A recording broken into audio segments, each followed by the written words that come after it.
This conference will now be recorded.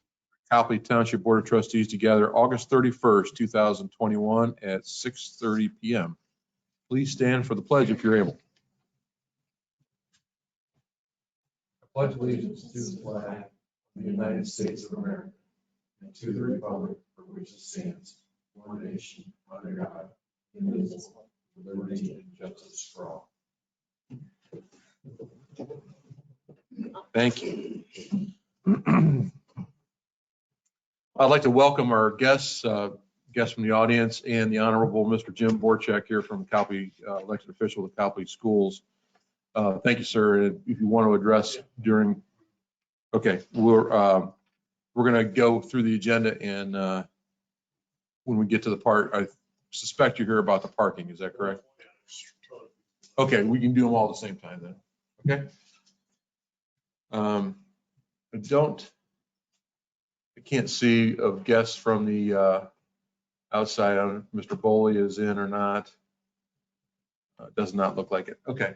So for the people joining us virtually, in attendance here, we have the fire chief, Chief Bauer, the police chief, Chief Meyer, Mr. Loudon Klein from the Economic Development Director's Office, trustees Scott Dressler, Bruce Kolner, Jim Schulte, and Fiscal Officer Linda Pfeiffer. That's everybody. So thank you. And thanks for the press for showing up as well. We'll start the meeting with the public. Is that tonight, the public hearing for? This is a request to schedule a public. Oh, request. Okay. So would you like to start this, Mr.? Yes. Thank you, Mr. Kolner. Yes, the Community and Economic Development Department is requesting that the board set a public hearing. This public hearing would be to hear 3 different proposed zoning amendments. The first one is related to notes here. This one is Article 2 and Article 6. So in summary, this is related to addressing accessory buildings and private garages. So this is changing the minimum square footage for lots underneath 1 acre and lots above 1 acre. So this has been approved by the Zoning Commission, recommended for approval by the Summit County Planning Commission as well, and now before you here tonight. So we will definitely get you all the information, but this is just a general summary of the proposed amendments for that. So that is the first one. The second one is related to the commercial office retail district. So this is basically a provision to add commercial neighborhood retail uses in the commercial office retail district. So this is just basically increasing the approvable square footage for retail within the office district. So we've got several commercial office retail zone properties that are underutilized or underdeveloped. And currently we do allow small square footage of retail to be permitted in advance of the office, but this would increase that. This would also allow for the retail to be built in advance of the office. You just have to accommodate for future office build out. So if you've got a retail tenant that wants to develop on your land, you can get them in at a certain square footage without having any office in there, but you've got to account for it at a later date. So I just provide some more flexibility to that zoning classification to hopefully get those developed. That's the second one. And the last one is related to the sign regulations. So this is really, it's a lot of text cleaning up related to the text size on signs. This also relates to contractor notification signs, where those can be located and how those can be located. Obviously, everything has to be located outside of the public right of way, but that's really nothing major with the signs in general. Like I said, just kind of cleaning up that language. So those are the 3 amendments that are before you. We appreciate the work by the Zoning Commission over the better part of a year to review those through the pandemic. And like I said, those are all recommended for approval by the Zoning Commission and Summit County Planning Commission as well. So we are requesting that we set the public hearing date for September 14th and at the time of your leisure. We've done them at 5:30 or 6 o'clock in the past. Being 3 of them, do you suspect? I suspect you'll need more than 30 minutes. Is that accurate? Likely, but you know, as you can see in the report, we have received no negative feedback, just support from the community. So I don't anticipate these would be, controversial hearings, but yeah, it'd probably be safe to do an hour maybe. Okay. Are you folks, is the board able to meet at 5:30 on the 14th? Yes. Okay. So do you, you just need a vote from the board to set the public hearing, is Yeah, that correct? Motion to set. Okay. So I'll move that we set a public hearing for zoning amendments for 5:30 on September 14th, 2021. Second, Schulte. Any other discussion? And I'll call for the vote. I'm sorry. I would just, for in scheduling a public hearing, that it's stated that there are 3 text amendments of what they are. Okay, so I'll amend my Public motion. hearing, so you need to say that they're Public hearing for 3 for a text zoning. amendment for Article 8, a text amendment for Article 4, Article 7, and the 2 and 6. 2 and 6. State it that way, 3 public hearings for each one. Okay, I'll amend my motion as such. Would you like a second? Sure. I'll second Schulte. Any other discussion? Okay, I'll call for the vote. Russell, yes. Or yes. Schulte, yes. Okay, you're set for 3 text amendment hearings, or 1 hearing for 3 text amendments on 5:30 and the 14th. All right, thank you. And you'll so publicize? Yes. Okay, thank you. Okay, did you have information about the next item? Talking to the club. Yes. I do not have any You do not. information on that. I do. Okay, So Janice put this on the agenda because Swisscog typically, or in the past, based on when Swisscog was founded, the costs are borne to the various communities in a portion based on a 3-factor formula. One being number of calls, second being property value, and third being population. Chief Simone from Springfield Township did some extensive research on other joint dispatch centers, and we're the only one that has a 3-factor formula like that. So in order to make us apples to apples with other joint 911 centers, I'm going to be proposing at the next Swisscog meeting, or I want to propose at the next Swisscog meeting with the support of this board, that we move to a single factor formula based solely on call volume. Fire Chief Bauer has been so kind as to go back and do that math for us and what it would mean to our community. It would actually save Copley Township money. Our portion of the joint dispatch center would go down. And if you think it through, regardless if you have a $20,000 structure or a $2 million structure, structure is not what causes fire and 911 and police emergencies. So it's the number of calls that matter. And that's why everybody else does it solely on the number of calls. So this would be a cost savings to the community. And I'm looking for this board just to support that at Swisscog.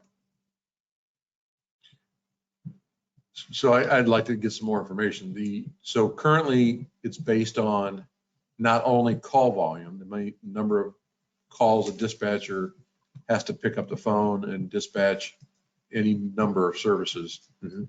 It's based on your property value as well. And what was the third? Population. Okay, I fail to see how population would be a factor in any. And Mr. Dressler, you were on that Swisscog for some time. I think you were there from the beginning. Is that accurate? Recall out, it was initially the chair of the board was on, and then I think we rotated in the beginning, but I don't. Do you have any history on why population? No, is so, important? well, they came up with that formula, so it was, if you want quick history, at our joint safety meetings with Fairlawn and Bath,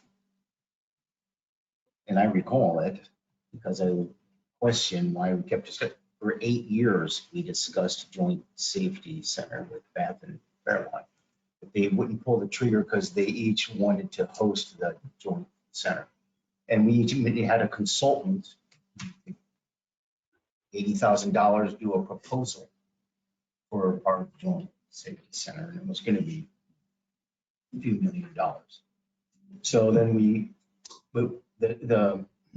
the idea was to improve service and to save some money. So we said, well, we'll look to the south. And initially, so people, everyone, and still today, people are reluctant. Fairlawn and Bath don't have a joint. The county and the state and federal monies were the grants, and then what's the PSAP is the money you receive based on from the wireless phones you get. So those are all based on having joint. So the savings were there. Everyone was reluctant, and so in order to, I guess, entice partners at that point, the billing was put in a three-point manner. So, changing it, that, that's always open for discussion to see what is. So as you So recall, what's occurred. So if you look at the history of what has occurred there, and now Springfield's in, and they're scrambling. Everybody's looking to save money, so they want to be in it. So it's not a huge difference, but like you said, what's consistent or what's fair to look at, just to, or prorate it in a, they're trying to do their budgets for over a certain period of time. We're in a period where all the governments are receiving the rescue plan money, and so the money's available. That's going to run out, so people will need to adjust their budgets. But so the history, that's why it was set up that way, to bring in partners. We created a system that showed, the savings and so forth, and the improvement to another thing with joint dispatch. So it's the part that you don't look at that's monetary. So one of them is EMD. They have emergency medical dispatch. So if you have a dispatch room with, it's New Year's Eve and someone's late and you only have one person, then they have to take the call, and they're on the phone with the caller and the police and fire. Someone calls, and for the very first day we had EMD, they saved someone's life at multi-base, which is now they had 2 people there, and the other person got on the phone with the caller and told them how to do CPR, while the other person in the dispatch center was able to talk to police and fire. So, that's one, how do you put, the price on that? Well, that's, that becomes priceless to that situation. And then the other part is staffing 24/7 in police and fire.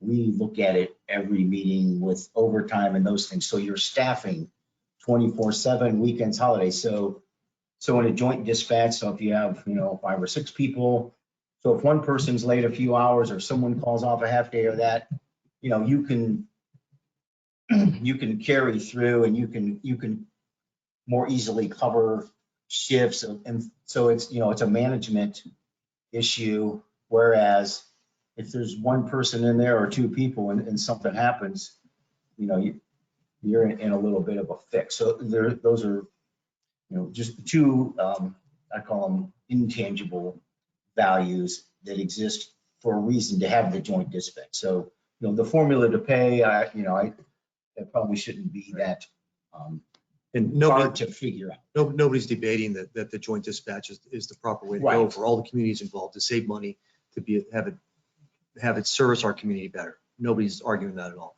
The sole question is that based on every other measure, Copley is paying for other communities' lunch at this point. And I want to put an end to it. And so we've done the research that would say this is how all other joint dispatch centers operate. single factor apportionment based on call.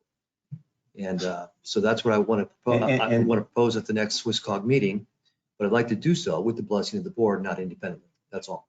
And they all benefit from that joint, so the PSAP money, so all of the dispatch centers, and there used to be, I don't know, maybe in some county, 15 or 20 or, and then we managed to work out, they had the joint, and even we were more than the joint Stowe, that one, we were second in the county numerous times. So that advantage to us has been substantial because they cut it down to paying they're only paying 3 dispatch centers out of the whole county now. And then they were seeking to even lower it again, but, so that's been critical for us.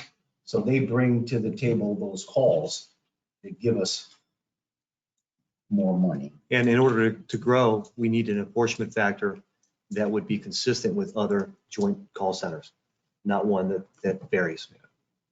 And that goes to the incremental funding you're talking about. Right. And I can attest to the 34 years of using dispatch and safety services. I don't understand why there'd be anything other than the call volume. If you look at the Insurance Safety Services Office ratings, how they rate our dispatch center is based on call volume only. If you have X amount of calls per year, you need X amount of dispatchers per year. So I don't know why it doesn't make a difference to the dispatch center if they're responding to a $100,000 house or a $300,000 house. It makes no difference. And I don't understand why that would work. And the population of the community is completely irrelevant because you can have a community that's is very heavy in nursing homes or extended care facilities. And the call volumes from those facilities is quite high, correct, Chief? So you might have another community that doesn't have that kind of a community basis. So population is completely irrelevant. I'm for just call volume. It's simple, it's accurate. I don't see a reason why it shouldn't be anything other. I did not know it was anything other, but I'm not sort of set on SwissCog either. So do you want a vote from us? I would like a vote from you in support of going to a single factor formula for apportionment of SwissCog. Based on call volume only. Based on call volume only. Also move. No, second. Any other discussion? I'll call for the vote. Yes, yes. Colner, yes. Both yes. Thank you. And the next thing on the list is executive session requested for hiring a personnel and service department. I'm not 100% sure we'll be able to do that this evening. Depends if Mr. Mitchell, if you notice Mr. Mitchell's not here, he's not feeling well tonight. So if he's able to attend virtually, we'll have that. Anything else from the Board of Trustees? Okay, Ms. Pfeiffer. Thank you, Bruce. First, good evening, everyone. First, I have a motion to approve the Board of Trustees regular meeting minutes of August 10th, 2021. So move. Second. Any discussion, corrections, or additions? Hearing none, I'll call for the vote. Just yes. Colner, yes. Schulte, yes. Thank you. Next is a motion to acknowledge on August 13th, 2021, I renewed our Huntington CDARS, also known as the Mitchell Trust, in the amount of $18,969.81 for a period of 13 weeks at a rate of 0.1%. And that is for the record. Do we have the resolution for that here? No, Janet and I agreed that all it had to be is a motion and be in the minutes. And I checked. Oh, you're just asking for a vote Yeah, to renew the Mitchell CD yeah, for 13 weeks. at 0.1%. Yeah, 0.1%. So move. Second, Justin. Any discussion?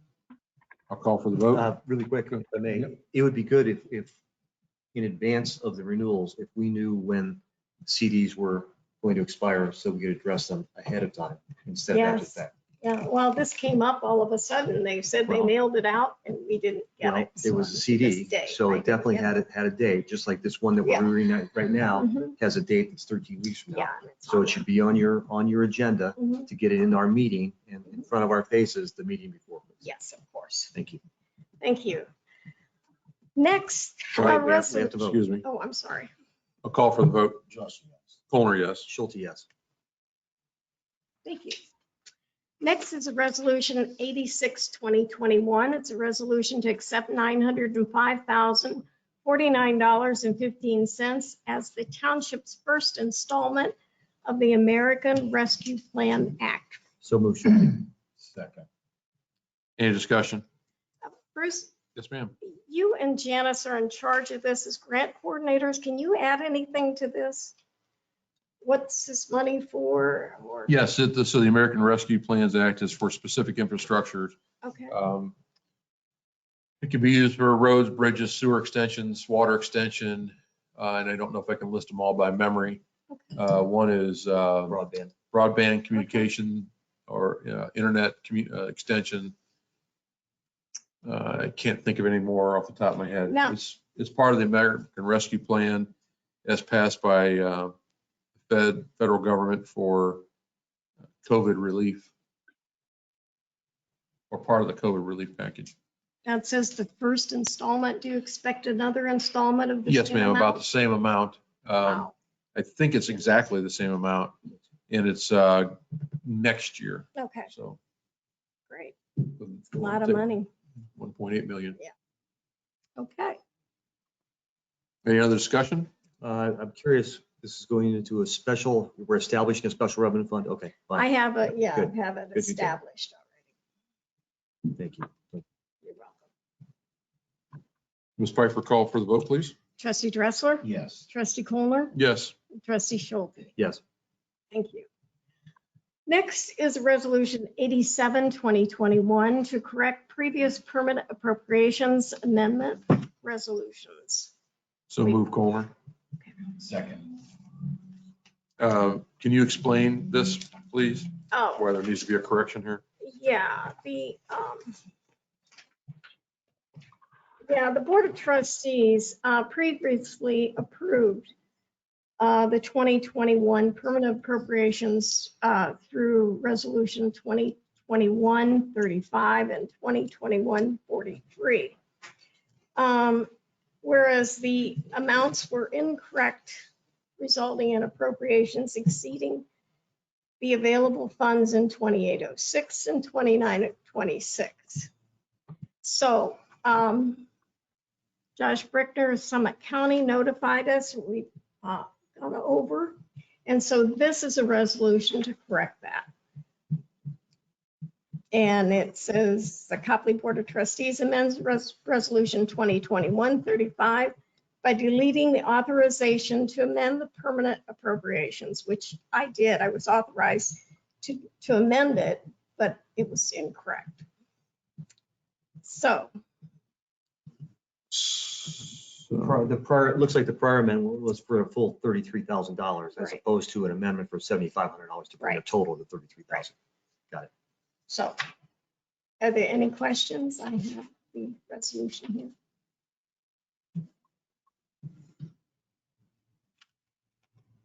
No. Okay. No. Okay. Any other discussion? Please call for the, Trustee Dressler, Yes. Trustee Kohler, yes. Trustee Schulte. Yes.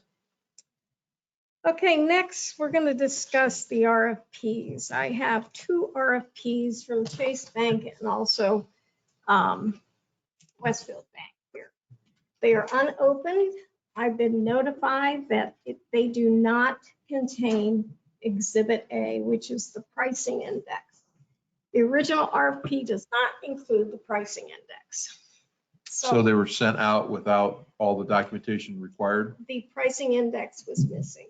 Yes. But certainly any submittal is going to have their pricing in it. They're not going to submit an RFP without pricing to us. I checked last year's, they did not have any pricing index. Well, But they- but they submitted pricing to us, which is what we cared about. Open them up. Exactly. Bruce, Well, you want, I mean, they're Open 'em up and we can- incomplete we can according to reject them the, if we don't. yeah, we can reject them. Yeah, we can do that. We can open them and reject them. okay, You said you had two, but I see I have there's, two. Westfield Bank. I just opened them, see the seal. but that's for us to do.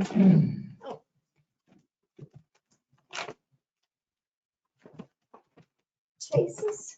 Pass that down. Just give us 3 copies. We don't. Everybody gets one. Oh, Don't think you want to open more than one right now, do you? No, I don't want to. You want me to open it? I'll open it. I'll open. You open the Westfield. So the first one is from.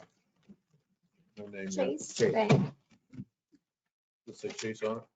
Yeah. Okay, from Chase, correct. you see what they're at, dude. I like the safety seats there.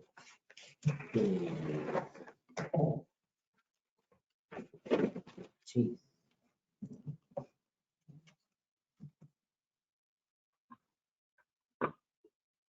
Is there a pricing index in there?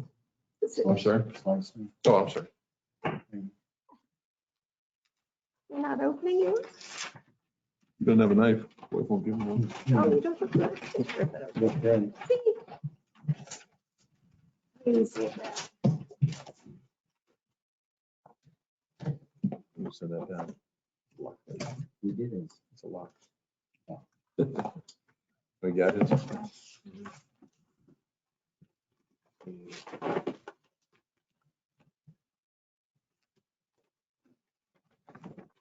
I do not see fee structure page in here. Earnings credit rate, right under executive summary here in the front, the earnings credit rate is 0.14%. Where do you see that? Right, executive summary, right in front of the stat.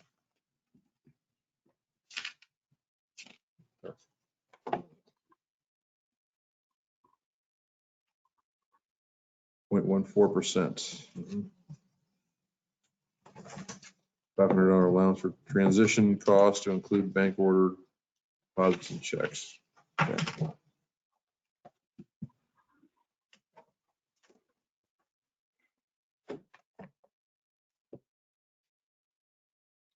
Great. Next one to open is for Westfield Bank.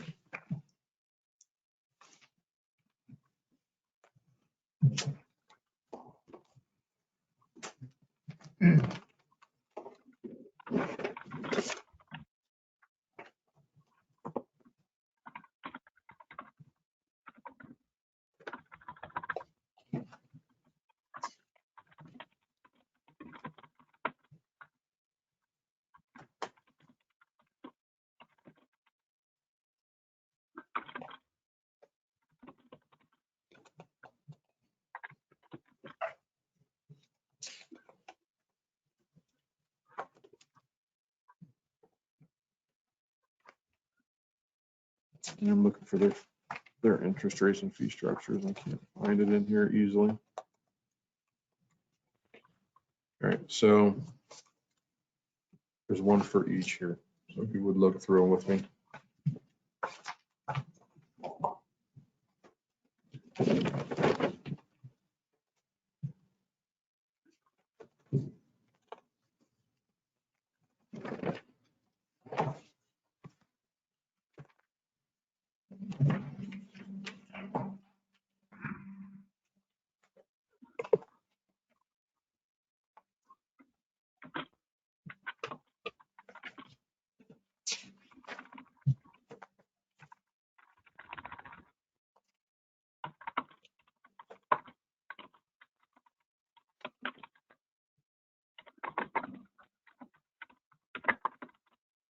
Current rate is 0.15, but subject to change.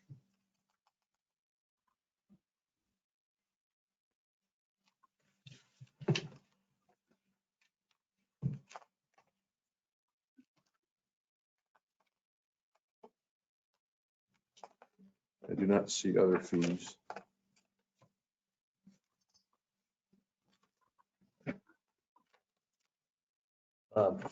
Obviously, it's more than just the earnings credit rate, but we should probably take these, now since we know we have 2 acceptable ones, and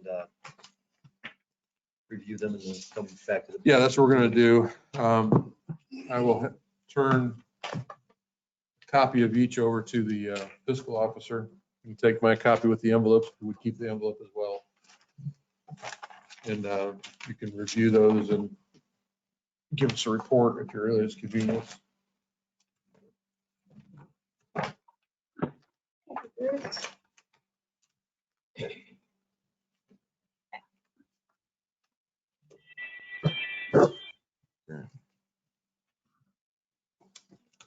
And then we can determine, we can take some time to determine whether or not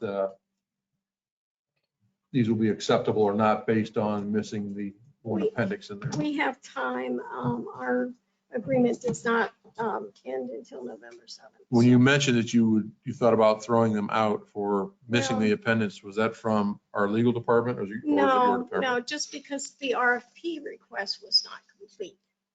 Didn't have the Exhibit A in it. I understand that. So did you ask for legal opinion whether or not we should reject the bids? I told him. Reject them. You told, Attorney Firestein, because he was concerned about the rejection of Huntington's coming in late. okay, So we just reject them all then. so, okay, that's a different subject. You mentioned that you wanted to reject them because appendix A was missing. He wants to reject them because Huntington Banks. was Well, late. both things, both items. I mean, I gotta be honest, I'm very pleased with Huntington. And that's fine, but And, you know, they have over $9 million. We manage over $12 million. And it's the township's money. And I trust them. Understand that, but I they have did a not loyalty submit a towards bid it. in time. No, they didn't. So we rejected it. Were they given the information they could submit it late? I talked to Mr. Oakley on Friday. And he submitted his bid on Monday. So it Did you was late. give him did you allow him to submit late? I did. Yes, I Okay. did. Because I talked to him So on that's why Friday. Mr. Firestein wants to reject the Right. bids. Right. So I talked to him on Friday. that's not accurate. Okay. In my conversations with Attorney Firestein, he believes that we should not accept any bids that were late, regardless of any communication Linda may have had with them. But the bids that were here on time, we should accept and we should choose a provider. Okay. With him not being here, we can, He'll be here in executive session if we call him. okay, so That's fine. as directed, Huntington please was review the notified. bids. Pardon? Huntington was notified. Their bid was rejected. Okay. And they had no problem with it. They said rules are rules. We understand. So if you would proceed with evaluating the bids that we have, and then we'll converse with Attorney Firestein and we'll make a You recommendation. know, our original request was we wanted a bank to move into Copley. That was our main reason, I guess. Well, we'll see if that's Yeah, in but- one of these. Right. Could be in there. Maybe at Okay. least an ATM would be great. All right. So, Thank you. okay. Anything else? Yeah, I have one more, an audit update. We're doing really, really well this year in our audit. They've made some suggestions on how we can do things better. But we've not had any citations. Is the audit over? No, it won't be over until September. Okay. The end of September, because they need to question Janice and a whole bunch of things yet. This is just the accounting part of the audit. And is the accounting portion over? It will soon be over, yes. Thank you. Yes. So right. with that, I think that's all I have. Okay. Thank you. Chief Bauer, you're next.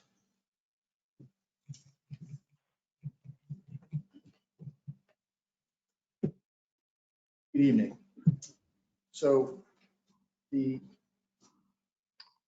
first thing I'd like to do is update the board on overtime.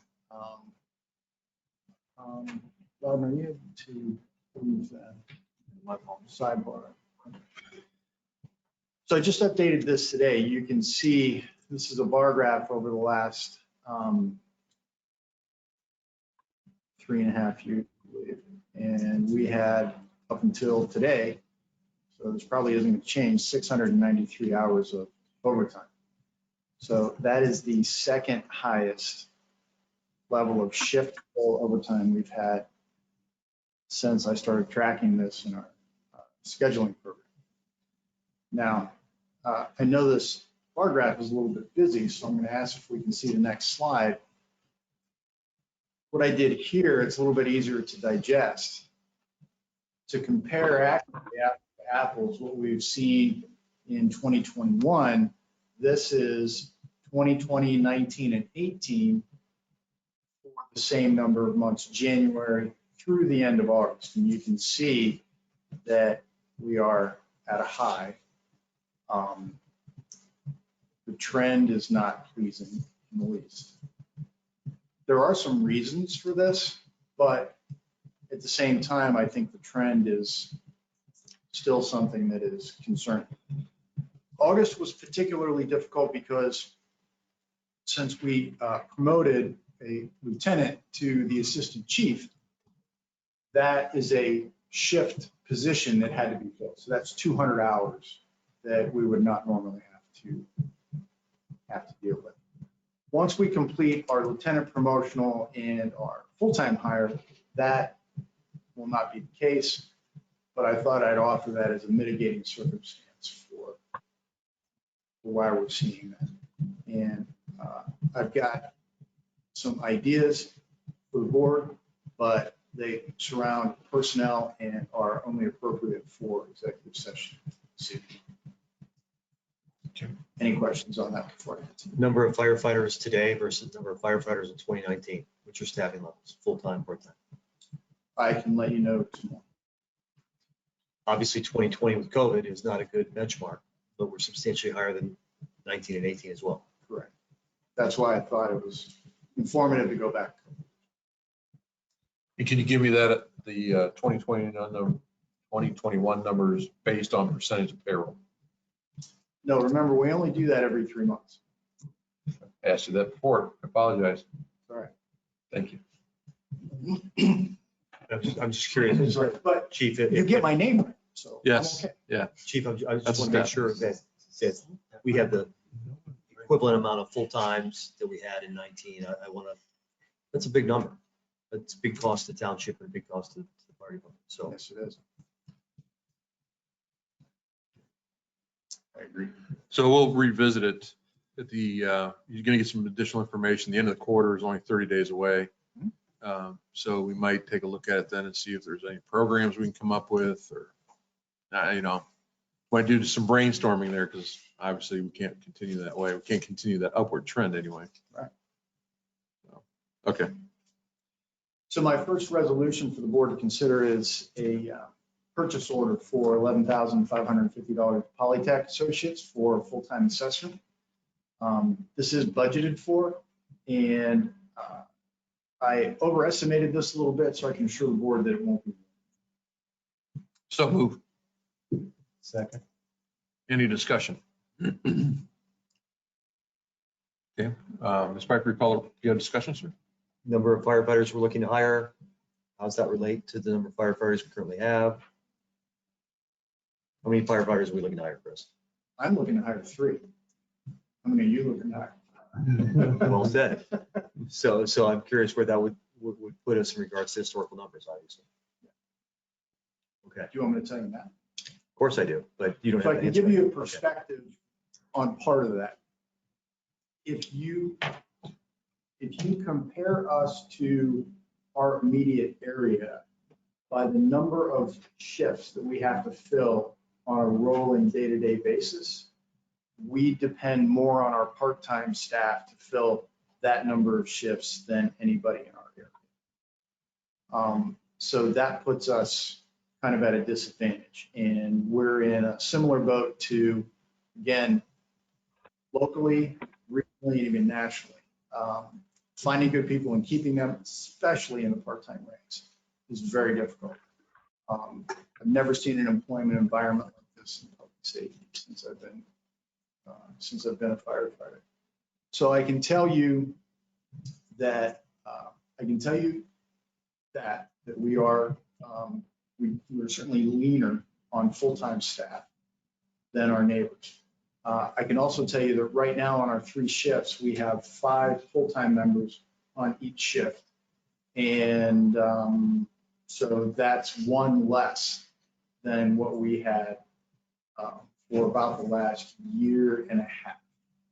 We were heavy on 1 shift. We were short on the other.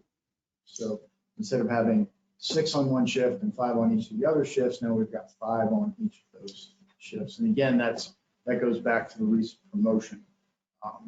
If we can plug that hole, that is going to help. But I also think that we're swimming against the current if we continue to think that we're going to fill the number of shifts with staff.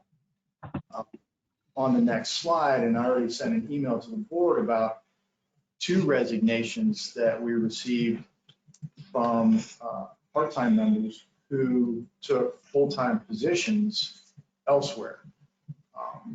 And a lot of people are looking for full-time positions. And if you're part-time somewhere and you're not looking to be full-time in that department, these days that's somewhat unusual. So Can I ask another question? And I don't want to get too far down the road. Can you give us a report on the number of full-time personnel based on call volume? So in comparison to ourselves for years past, how many full-time people versus the number of calls? And can you do a comparison with like entities? And I would like that to, if you can, I would like that to include Talmadge, as they're, even though they're a city, they're most like us. But you might find you might find others as well that would be, but include whoever you want. But I would like to at least look at Talmadge's numbers as well. Is that all right? Yeah, some of that I can get sooner. Yeah, I know it's gonna take some time. So, but that might be helpful. Again, I suspect that we're gonna revisit this in depth at the end of the quarter, possibly the end of the year. So the more data we get, the better decisions we'll make. And Chief, another thing that I think would be useful, we're looking at overtime hours and therefore overtime dollars. But what's the cost benefit of not providing certain benefits to part-timers? Such as? Are there any benefits that we don't provide to part-timers that we provide to full-timers? Oh, Retirement contributions.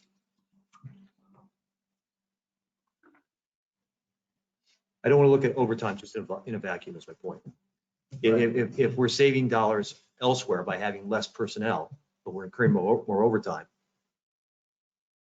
you know, which is better for us? What's the fiscal sweet spot for it?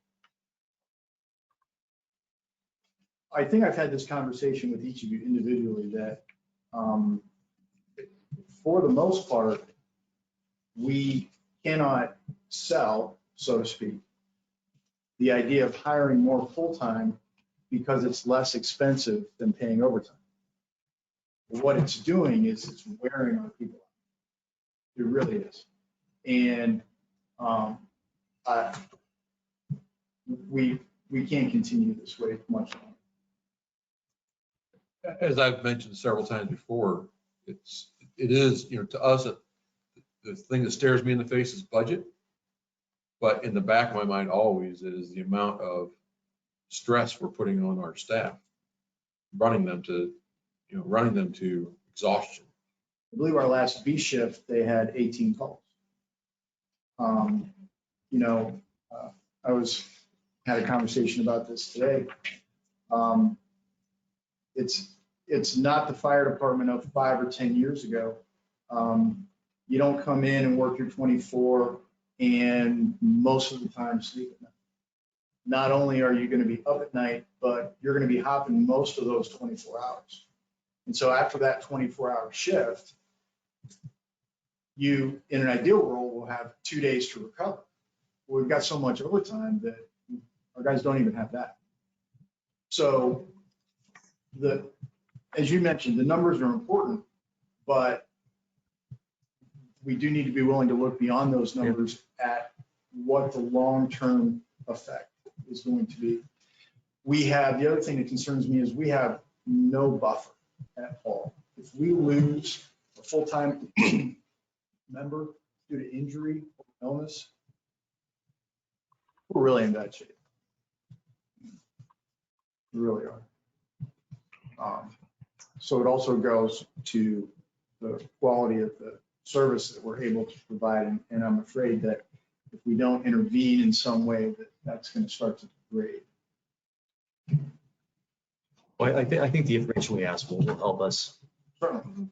determine what to do ultimately in regards to hiring. So And also, I'm going to put this out there as an offer that you may want to accept or recommend, is you may want to form a committee and include either Ms. Marshall or one of the board members to brainstorm and see what else we can do, and then report back to bring that committee's recommendations if there's something that we can do about staffing. Mr. Schulte brought up an idea that I never thought of. How police and fire pension does not allow part-time people to, but is there another retirement vehicle that we could be offering part-time people? I don't know the answer to that. I've never heard of it done. That doesn't mean it can't be done. So there might be some other offers that we could do for part-timers. And I'm not saying that part-time is the answer. It could be, certainly is a help. So there might be We're always going to, well, I shouldn't say always, but I don't see a time that we're not going to need part-time staff as part of our staffing model. Mhm. I just don't see that in the near or even really far future. and it's only been recently, to be very blunt about it, in the history of our department, in the beginning years, the full-time staff was there to augment the part-time staff. That's correct. It's only been in the last maybe 5 or several years that it's becoming, it was changed from that scenario to the scenario of part-timers, part-time personnel augmenting full-time staff. So it's done a 180-degree turn of how this works. So we need to embrace that, regardless if we like it or not, and then move forward with what we can do with our staffing issue. Right, I agree. And from talking to my chief colleagues in the area, they have the same problem. They lament the fact that their guys and girls getting beat up too. Their overtime budgets are busting. And we're fighting for the same people in a lot of ways. Mm-hmm. The pool is just very much smaller. Okay. I'm sorry, call for the question, I guess. call for the question on, Resolution for 1155. oh, yes, I'm sorry. That's a resolution, so we'll call. I'm sorry, we moved forward on that. So we have a motion, correct? A second. So Ms. Pfeiffer, recall the roll, please. Yeah, it'd be Resolution 88, 2021. Trustee Dressler? Yes. Trustee Colner? Yes. Trustee Schulte? Yes. Thank you. Next resolution I have for your consideration is to approve a purchase order in the amount of $20,000 to Gerald Rombowski. This is for architectural services for the purposes of remodeling the Station 1 firehouse interior portion. So moved. Second. Discussion? So I asked this last meeting in regards to the police department. Do we need an architect? We're not blowing out interior or exterior walls. Is there some designing that actually needs to take place here, or are we just, well, what are we getting for our 20 grand? Right. So the downstairs is complicated because of the age of the building, because the number of remodels that have happened. And there are things that are going to have to be navigated when it comes to the Americans with Disabilities Act. the extent to which we can remodel without triggering more expensive changes. And I don't see how we can do that effectively without services.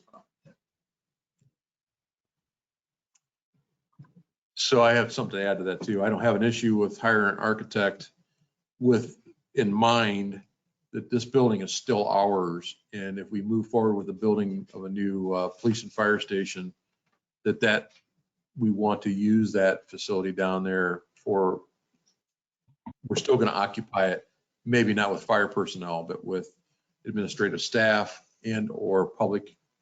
The public will have the ability to use that for a community space if needed. So I know it has to be used for sleeping quarters, bathing quarters, the split of hot and cold zones to keep contaminants from entering living areas from the products of combustion. So those things are necessary and need to be addressed, but please keep in mind that I don't want to spend a ton of money on that when we are hoping to build a new fire and police station on Sunset. So there's a convoluted way of saying, go ahead. The challenge for me is to hear differing opinions on that from different members of the board. Okay, that's a good comment. So now you have the venue to hear one opinion. So let's debate that if we need to.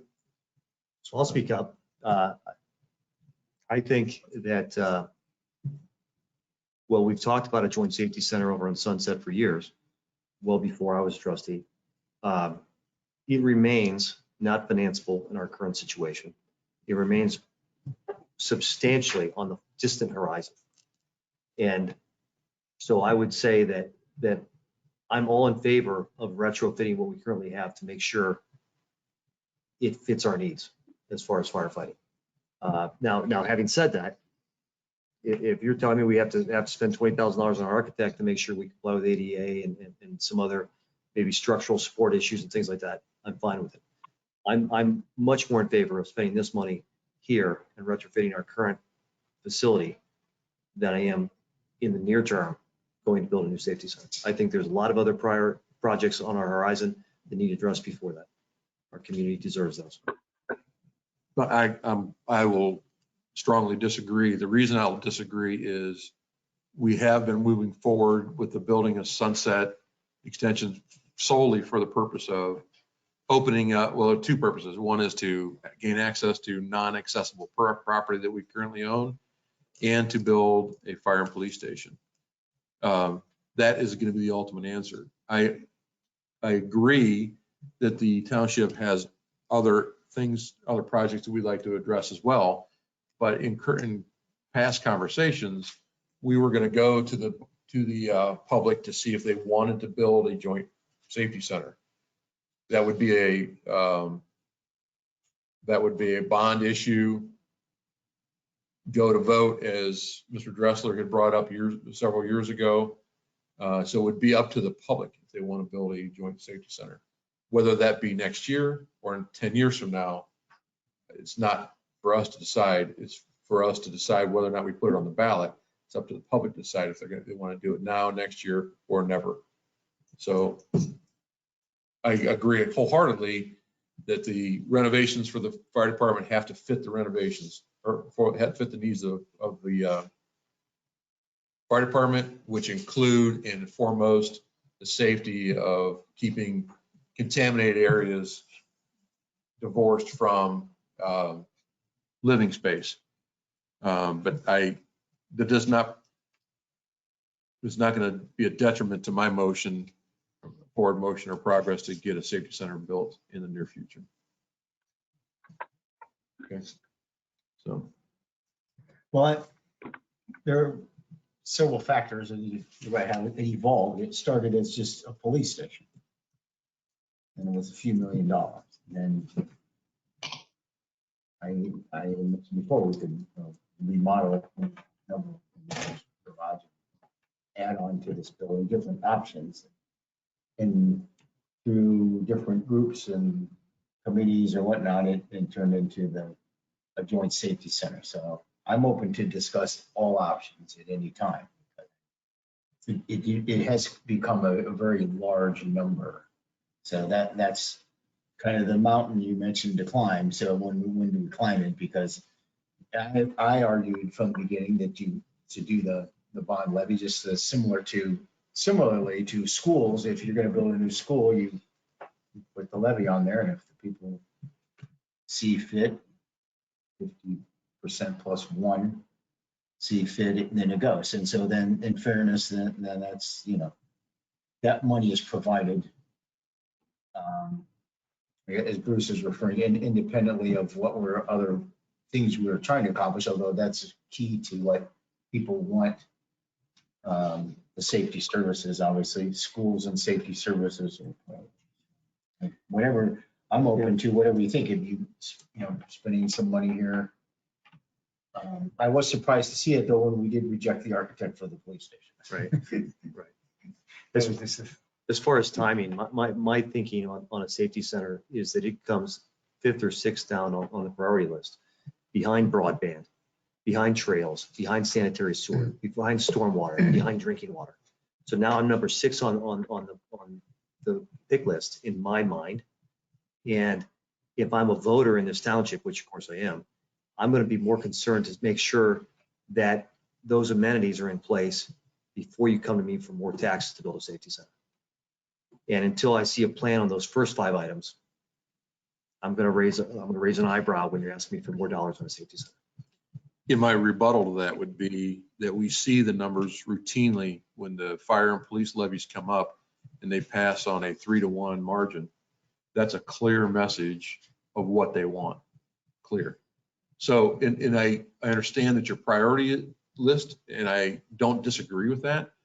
I'm saying that the funding for a service center comes from an entity or another avenue different than all those others. Correct. So we have ARPA money. We have some revenue from JED revenues that we can use for, we have some discretionary spending for those priorities. We're not asking for additional levies. This is something that is completely divorced from all that. We're asking the public, do you want a safety center? Yes or no? And it takes 50% plus 1. But if you're going to go to the voters for that, Bruce, what I'm trying to communicate is you want to have already addressed the other items that are probably more forefront, more front of mind to our residents before you go asking for an additional incremental tax increase. I think you want to address the amenities that our voters have been emailing us left and right about. Correct. They've been emailing us about internet, but they have been voting highly for safety services. I can't dismiss that. No question. But those votes have been to replace, basically to maintain current services. And I think the vast majority of our population wants to at least maintain our services. Correct. When you're going to improve those services, you may get a different breakdown of yays and nays there. Okay. Well, we're going to conclude this discussion on it, but I see what you're saying. I'm not going to say the last word on it. I have some other opinions on it. But thanks for giving your opinion. So that's why Chief Bauer is receiving conflicting information, because he talks to me independently, you independently. That's until the 20. Yeah. All he wants is just 20 grand for his damn architect. I'm just happy to be. You had no idea. So at the end of the day, Stir the pot there. at the end of the day, we're talking about remodeling the station to fit current needs, what we need immediately. And that's what the resolution in here is for today. You've heard the discussion back and forth. So how fast we move on a safety center is going to be up for further, as you obviously see here tonight. And that's fine. That's what government's about. Alexa, lights 20%. I'm going to call for the roll. Ms. Piper, call the roll, please. That'll be resolution 89, 2021.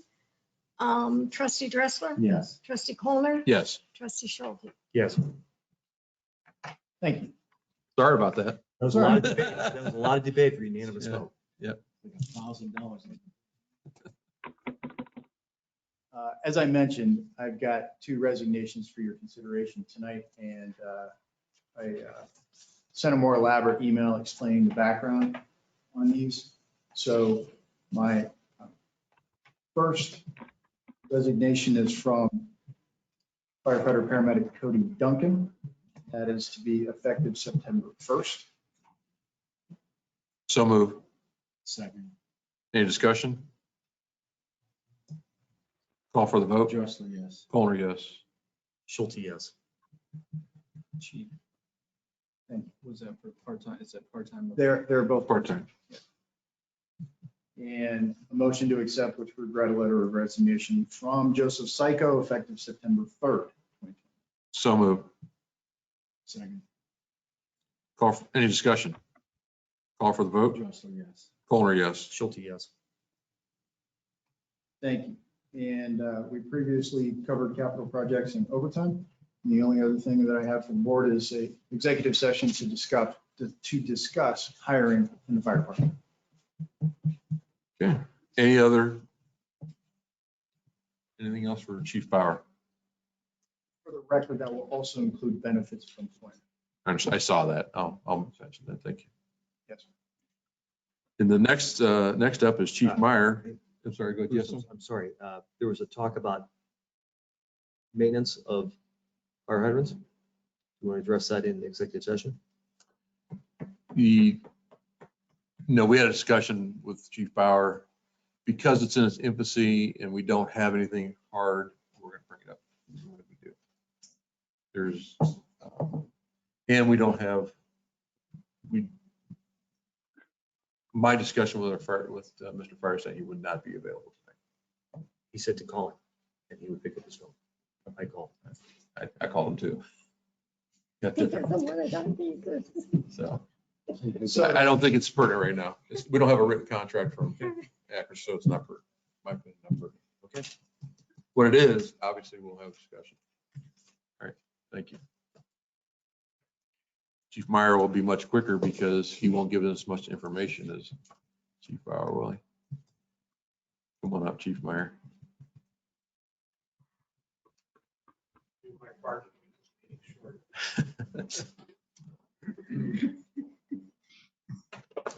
My first request, asking for a resolution approving a purchase order in the amount of $19,848 to Star Chase for the purchase of 3 additional Star Chase devices. As you know, we purchased Star Chase and installed them in several of our police cruisers. That's a piece of equipment that assists our officers when they try to traffic stop a vehicle and the vehicle leads them on a pursuit. The equipment fires a projectile with a GPS unit in it so that our officers can back off, not engage in the pursuit, and the violator's vehicle can be followed through the dispatch center of live time. We have 3 cruisers that aren't equipped as such. I'd like to get them equipped, and this was in our capital budget meeting and capital budget that we held earlier. Told you we. So moved. I'll second. One of you. This was it. You mentioned it was in your budget. Yes, sir. Any further discussion? Ms. Piper, call the roll, please. And be resolution 90, 2021. Trustee Dressler, Yes. trustee Colner, Yes. trustee Schulte. Yes. I noticed there's an item on here, the motion to approve the 2021 jail agreement with the city of Barberton. I know I had discussions with Janice. I do not have any paperwork on that. I believe that we were all in agreement with that unless there's something else. I don't have any of that.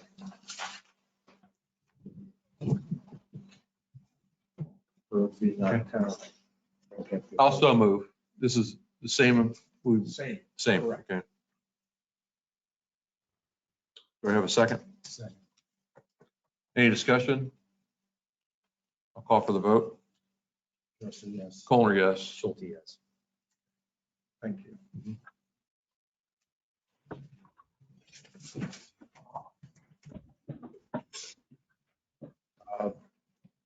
I have a motion to accept donation of a drone, Copley Frelon, Kiwanis for use in all the township departments. Going back quite some time, before allowed use 10 years ago, Oh, we yeah. had talked about purchasing a drone, and it was to be used in the community and economic development departments. They deal with so many large tracts of land. They're hard to get to. We talked about that. For some reason, I thought we were going to purchase that, and we did not. Through the months, I've been in contact with some representatives from the Copley, Farrell, and Kiwanis. They have been interested in donating one, and they would like it to be used by all the departments. It's a good idea because, we're not going to all be using it on the same time. And it could be used by fire, police, and community and economic development, zoning, et cetera, and our service department. So more recently, they've said that they would like to donate the drone. It's going to cost in the neighborhood of $9,000. They would like to give us the money and have us make the official purchase. That way everything's in our name, warranty, and all that sort of thing. They've selected the drone. They've talked to a representative. They've gotten the prices. The $9,000 also includes some training for a certain number of individuals in all the departments. It also includes insurance that covers it for 2 crashes. Should it be crashed during training, which is most likely what's going to happen. It'll probably be by the firemen because they're used to doing Oh, man. Xbox. No, they're going to be very good at it. No, I don't think so. No, but you can't, they think they can just reboot. Yes, exactly. That's what I'm trying to Chief, say. you're going to have to move on. You're not going to sit here and talk to this Well, I gotta board give my about equal time. fire department. Ah. I mean, if you, But I Set up- already have officers that are trained and operate it. But at any rate, that's the idea. The only thing we are going to have to do is we will have to put an insurance rider on through the township to cover it for liability purposes should it crash into something. And also there's a requirement for privacy purposes to have insurance, which we've been told is not very much. I don't have those figures right now. So if we can just get your approval to go ahead with this, we can work on the logistics with Copley, Farrell, and Kiwanis. So move Schulte. second, Colner. Any other discussion? I'll call for the vote. Russell, yes. Colner, yes. Schulte, yes. Thank you. Capital projects, I don't have anything new on that at this time, and the overtime, I do not have a report at this time on overtime. We weren't able to get that together in time for tonight's meeting. I am going to request an executive session for the purposes of discussing personnel, specifically promotion and hiring of personnel in the police department. And the next picture already popped up there. This past weekend, we had a couple special events in the township. One was a car show on Foxtail at a private residence for the purpose of raising donations for the Copley Outreach Center. I think that went off okay. We had police officers there. And the second was the 5K run for Kylie Rose's, the annual run that's put on every year, as everybody knows. That Kylie is a resident of Copley Township and has gone through several bouts of cancer. Her family every year puts this on to raise funds to go to Children's Hospital. And I'm not sure, did Trustee Schulte, you run in this? I did not. Because there's a guy in the back left there, looks very similar to you. I wasn't sure if that was you. Sorry, I missed it. The heavy center. Oh, man. Wow. He burned you. I just thought I'd mention that. I was going to give you I some missed it. kudos I'm if you sorry. were there. Yeah. But we did receive a thank you note from the organization that puts that on for them, saying that everything went very smoothly. They appreciated our assistance with You didn't say traffic. anything about me being in the picture. All right, That's all I have right now. anything for Chief Meyer? Of course I do. Wasn't he going to talk about the department renovation because So we Yes, have, did we you- have these estimates for construction work. Are you ready to? I'm roll on that or not ready. We haven't had a Okay. chance to go over that. Okay. I think it's been piecemeal together. We don't have this whole. Little bit, picture. okay. Yeah, right. Okay, I was hoping you'd fill it in. All right, we'll wait. Yeah, exactly. Let's wait on it. Did you see the email I sent out to Mr. Mitchell? There were a couple, yeah. Yeah, okay, so if you would take lead on that Okay. and get that back to us in a report, I'd appreciate it. And the only other thing I have is an announcement. As you know, the police coffee with the cops have started up again post-COVID and will continue to do so. And the next one is a week from tomorrow, 9 a.m. in the morning at the Montrose Chick-fil-A, where we have our monthly coffee with a cop, if anybody in the community is interested in stopping by. It's the second Wednesday of the month, so a week from tomorrow, 9 a.m. to 10:30 a.m. And even the firemen can stop by. Really? I didn't think we were alive. That's why we don't go. I didn't think we were alive. It's all I have. It baffles me. What? You sit there and fire fireman jokes or firefighter jokes to, sitting up here. It just doesn't work. I like It's easy them. picking. I like the firemen. It's called I easy don't- target, Bruce. I don't like the amount of time he He takes. when doesn't, gets he up there, doesn't, but I like he the doesn't fire. fear the rebuttal. I'm trying to strike fear in the heart. In the new assistant chief, so when he's up here, he'll keep it short. We like debating there, Chief Blaisdell, so give us something to debate about. All right, thank you, sir. Thank you. As I mentioned, Mr. Mitchell's off, not feeling well tonight. He did email us and ask to bring up a couple things. We asked, our trustee Schulte asked about how much it cost in the past for senior snow plowing. The 2018-19 year was $19,140. 2019-20 year, $14,175, and last snowplow season was $14,040. Information was he wanted to partake with. Also, he asked that we bring up some discussion that was happening with a resident on Janwood. The resident is elderly and was having difficulty navigating the end of the driveway, which was gravel, when the driveway is concrete, but the apron, the end of the apron where it meets the road itself was gravel. The request was sent from a neighbor asking the township to pave it. I believe that this Janwood was being paved this year and could be added on to the township paving agreement. I could be inaccurate about that, but I believe it is Janwood. Does anybody know if Janwood is being paved this season? Yes. It is. Yes. I thought it was. Mr. Mitchell sent an email just at the beginning of the meeting that I saw on my phone that the cost to do that would be a 20 by it's 250 square feet. The cost is $4,200. It would be a add-on to the current pavers contract. So the paver who's going to do Janwood would do that apron for an additional $4,200. So they've asked us to discuss it this evening, and I'm ready to accept any conversation about it. We're restricted on what we can do. Some of that other, I mean, you can agree to certain things, but we've rejected other similar requests. Yeah. Right now. So for every driveway and every apron, what we could do is help seek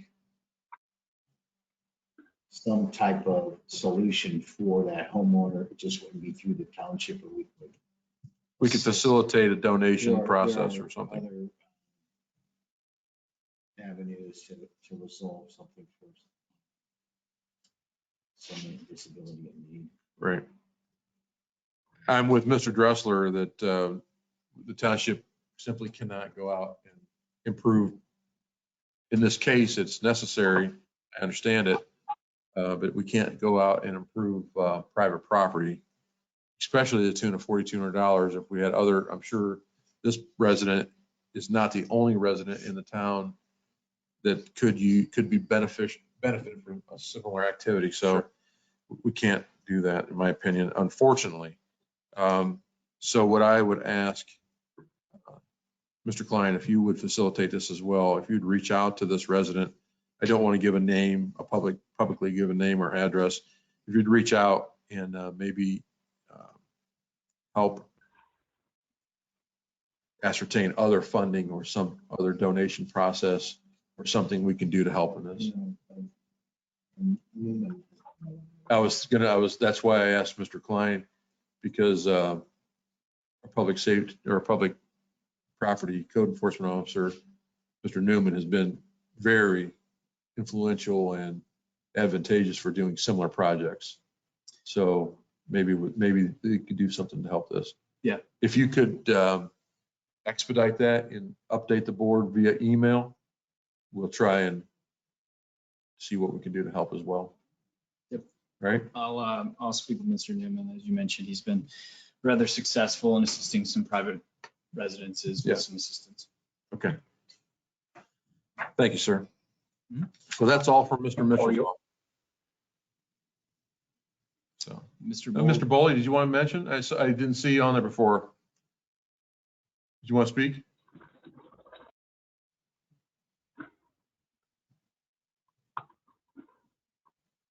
Looks like you're trying.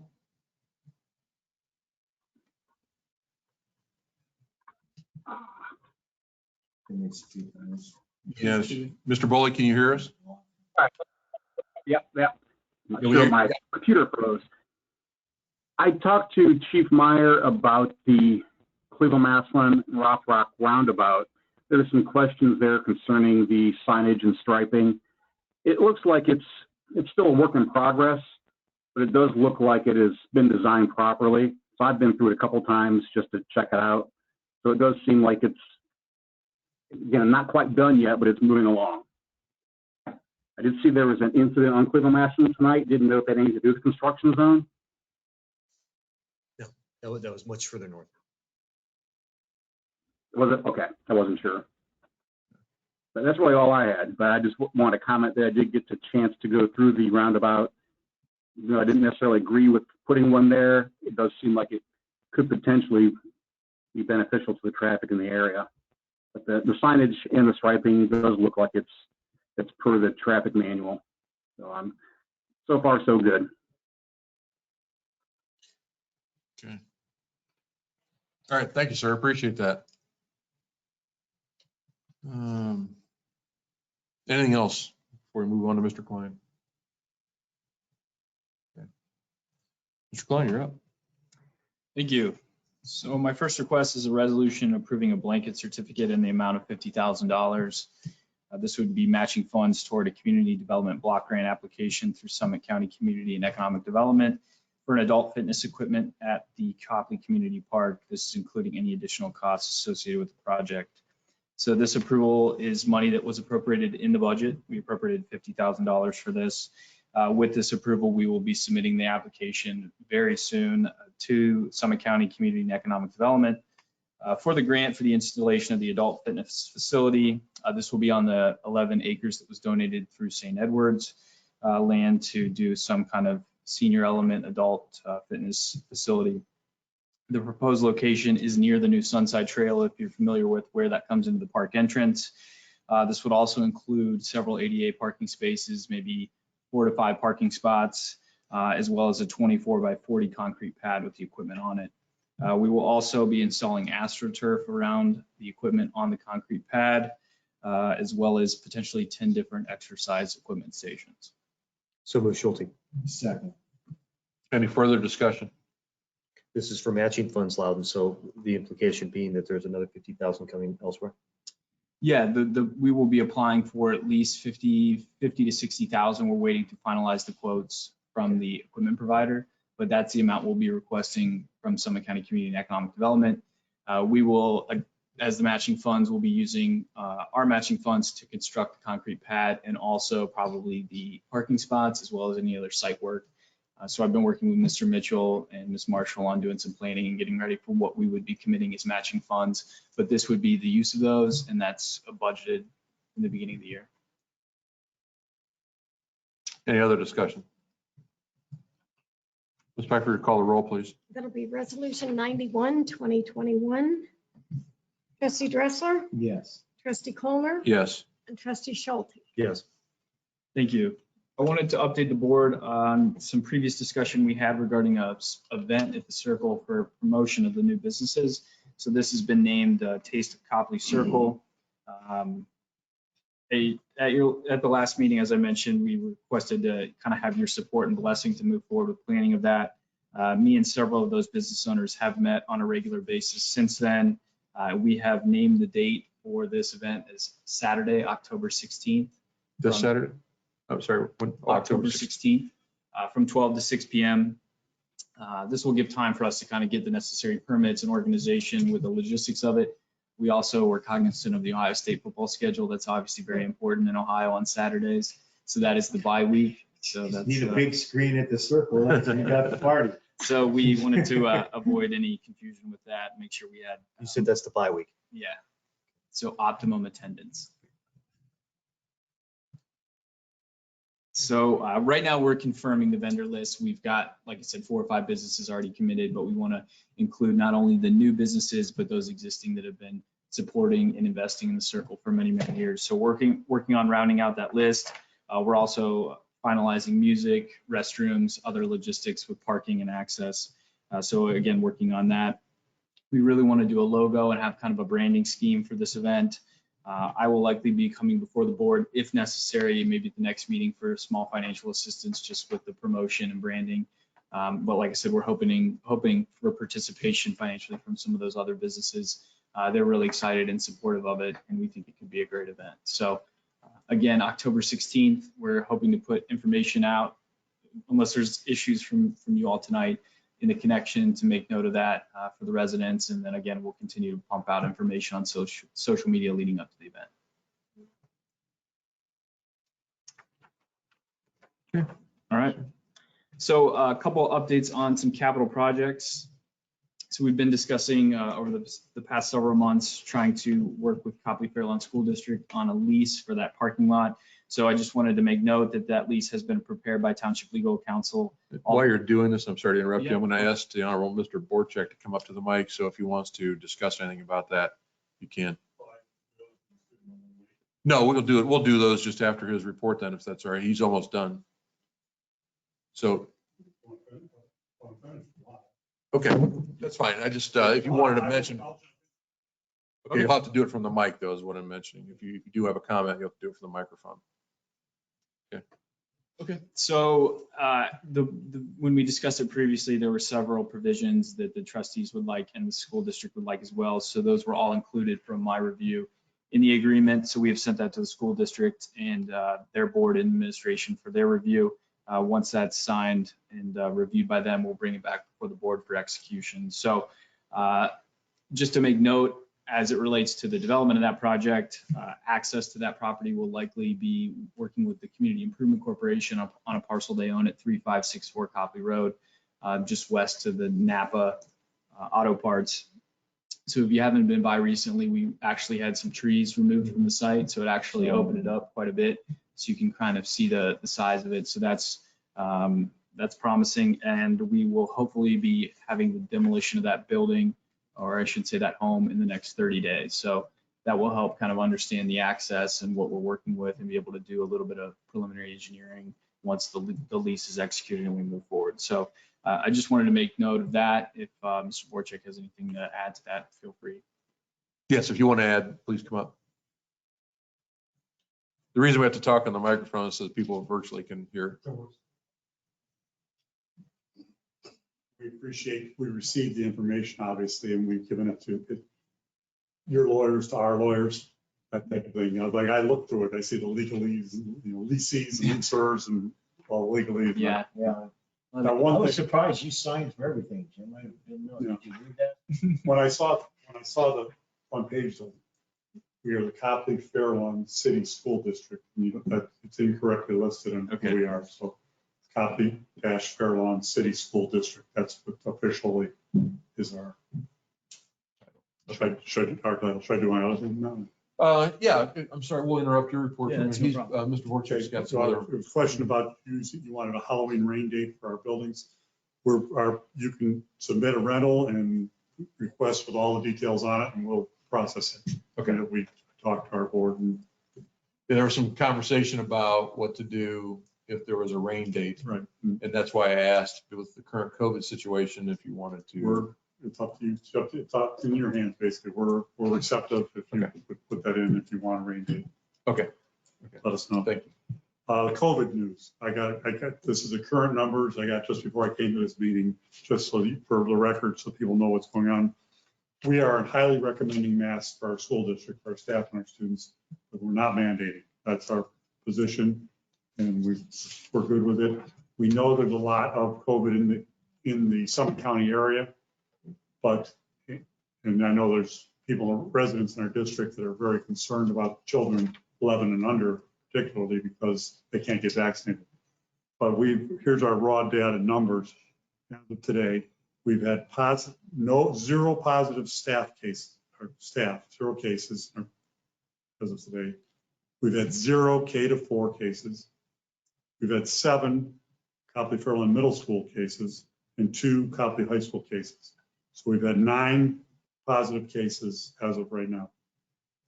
And we only have 1 high school kid that's being quarantined as of right now. So 0 staff, 9 total kids, and 1 quarantine. So relatively speaking, that's pretty good. So we feel comfortable with what our position is with highly recommending masks, but not mandating. Good. On September 9th at 8 a.m., we're going to have an assembly in our gym honoring first responders. I don't know if they've communicated with you. Okay. Honoring first responders and also commemorating the 20th anniversary of 9/11. So that's again 9/9 at 8 a.m. in our gym. Thank you. And you're talking about levy and stuff for yourself. I want to go on record for this because I think we're very fortunate to live here and be in our district. We haven't had a levy, school district levy, since 2010. And we're over $30 million in the black right now. So our 5-year forecast projects no levies in the next 5 years. That's good news. So, right, that's my point. So we feel, Yeah. I mean, John Wheaton, our treasurer, does a great job and we feel real good about our finances. Perfect. So that was all. Hang on. We'll take our picture together. Oh.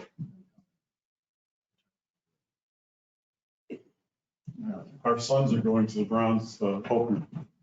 Oh, are they? Yes, I just got text. Kansas City?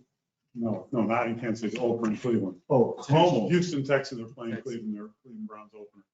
And his son David and my son Jason are going to go together. Oh, good. With other buddies. They're coming from Chicago. Yes.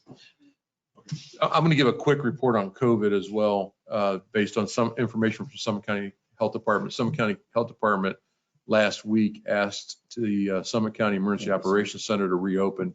When COVID started, I'm a member of the Summit County Emergency Operations Center, and it was open. We were there every day, and then as it waned down, we went to once a week, and then it eventually our meetings closed several months ago or a few months ago. They've asked to reopen them, and the reason I wanted to make mention while you were still here is the current strain. And Chief Bauer, you can chime in if you like. The current strain is supposed to be affecting younger adults. We keep hearing that, and that's why we're concerned, but the numbers haven't. But the numbers at Children's Hospital are increasing. Right, which is what we've got doctors in our community who have kids in our schools Yeah. who told us this. But we're just watching, and we're watching our own numbers. Right. Now, I'm just mentioning it because that's the current information. So on Thursdays, the Emergency Operations Center will be reopened with meetings, and I know Brian Paul, our superintendent, talks to Don Dakota on a daily basis almost. Yeah. Regarding this. Thank you. Thank you. Mr. Klein, you want to continue then? Yeah, thank you. So my next update on capital projects would be the Sunset Drive. This is the infrastructure project we are consulting with CESO on. So we've already had a few discussions tonight, but I just wanted to provide an update to the board. And I had sent an email earlier on with some concepts for a potential different road layout. So obviously the discussions previously have centered around a full right-of-way connection all the way to Cleveland, Massillon. When beginning to lay some of the road network in there, meeting the minimum design criteria for curves and tangents, actually going below that, and speaking with the county engineer's office and Summit County Planning Commission about variances needed to go below that in order to squeeze all this in there. With the preliminary layout we have for the safety facility, I think we're kind of really putting ourselves in a little bit of a pinch in terms of additional land that we might need, and also developability of the remaining acreage there. So in working with the consultancy, ESO, they put together another concept, and I have a few copies if you wanted to just have it before you for the discussion. This would be to basically have the right-of-way, public right-of-way extend all the way to the safety facility. And then instead of having full access to Cleveland-Massillon Road, this would be basically a driveway, public driveway, as you see to many public facilities like schools and so forth. You'd still have pedestrian access all the way through from Copley Road up to Cleveland-Massillon, but we would not have a public right-of-way.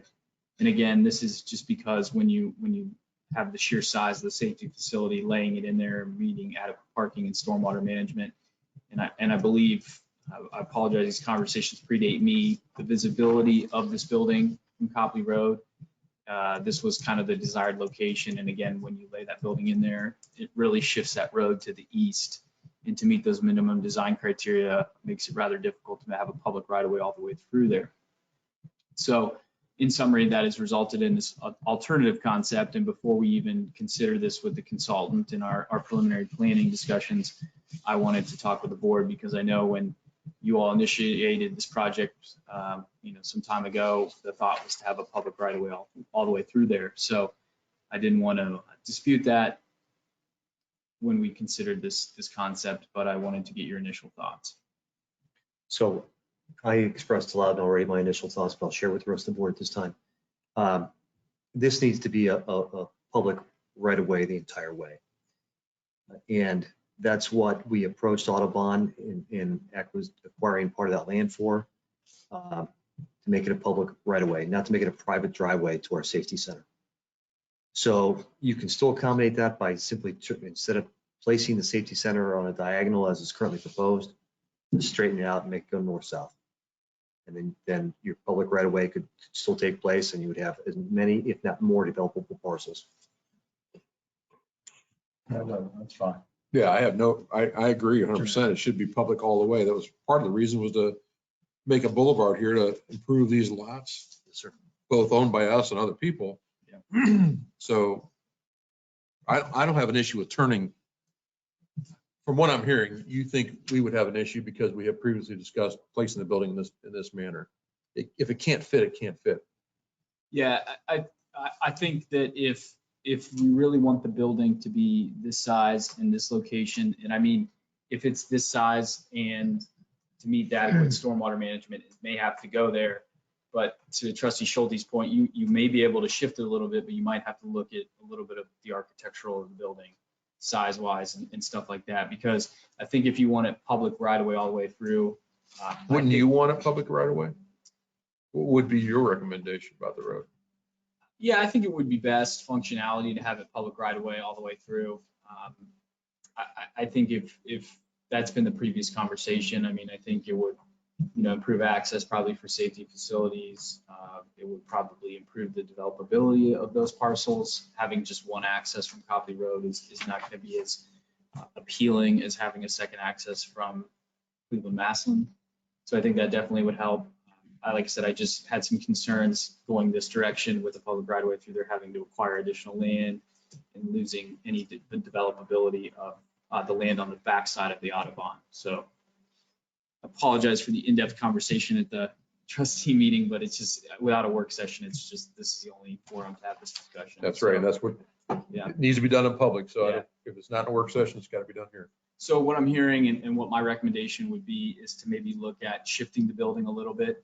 We've talked with the consultant maybe about shifting the parking to one side of the building, and then that way it's maybe not all on the front, just shifting some of that stuff around to, I think we would first look at keeping the building as it is and shifting it, maybe adjusting stormwater and parking. And then if that's not feasible, then maybe look at the building itself and adjusting that a little bit to I would be okay with either of those if we could continue to make this a public access. So we'll work with the consultant. We'll move forward with Do you it. want to hear, I mean, it sounds like Mr. Schulte has the same opinion. And Mr. Dressler, I think you Yeah. did as Yeah. well. Okay, well, we'll, yeah, I mean, just, I think in the preliminary nature of the safety facility, moving forward with this, you would really want to lock in the building there. So I think if we're still kind of undecided on size and location, we probably should move forward with the road at the adequate location. So we'll work with the consultant, we'll move forward on that. I have some copies, I think Trustee Schulte or somebody had asked for some updated schedule on some of that information. So I just received this today from the consultant. I'll just highlight a couple things. The preliminary plan submittal is expected to start in the fall of this year, with construction drawings being submitted towards the end of the year in December. Again, working through quite a bit of approvals for all those different utilities and roadway infrastructure, because it is considered a major subdivision, has to go through some county planning commission as well. Looking into the spring of next year, in April would be bidding, and then advertising that again through the spring, and hopefully construction begins in summer, in July of next year, with completion in spring of 2023. So again, I know that's a kind of a busy chart to look at tonight, but hopefully that provides you a little bit of understanding on the anticipated timeline for this. It does. Thank you, Loudon. And Bruce and Scott, the reason I kind of wanted this timeline was it goes to our capital planning discussions we had at the last trustee meeting earlier this month, where we kind of said that mid-September's meeting, we would actually lay out and put some thought into where we're gonna make our capital improvements. So the point being, we have to have some dollars set aside for construction by next summer. Is what I'm hearing. Okay. And a couple more on the, just kind of combining all the trail projects that we mentioned. We held a trail advisory committee meeting. We held a kickoff meeting last week on August 26th. So thank you to all those participated. We had some residents here in attendance, township staff. We had Summit County Engineer's Office as well. Dan Rice with the Ohio Erie Canalway Coalition. So a good representation to start that discussion. So we really just kicked it off, introduced all the projects that we've been talking about, both in the capital improvement plan and both projects that have been on the township's radar for many, many years. So we are tentatively set to meet again in late September. We'll hopefully begin to prioritize these projects. I'm going to put quite a bit of information together, laying out specifics on these estimated costs, so then this committee can really start to get into the depths of these projects and make some suggestions and recommendations on how we can start planning for which project is a priority. So we still encourage. Are they going to look at funding as well? Yes. Part of So that's what I mentioned at the meeting. We talked about all the different fundings from federal, state, and local that's available for these projects. So when I lay them out for the committee, I'll highlight what funding, because certain funding doesn't work for internal trail projects, or certain funding doesn't work for linear roadway trail projects. So we're going to lay out which funding would be best, and then a lot of that information is available when you can apply. Is in spring for some of the ODNR grants, fall for some of the state grants through ODOT. So we'll have all the timelines laid out for when those grants come up. Okay.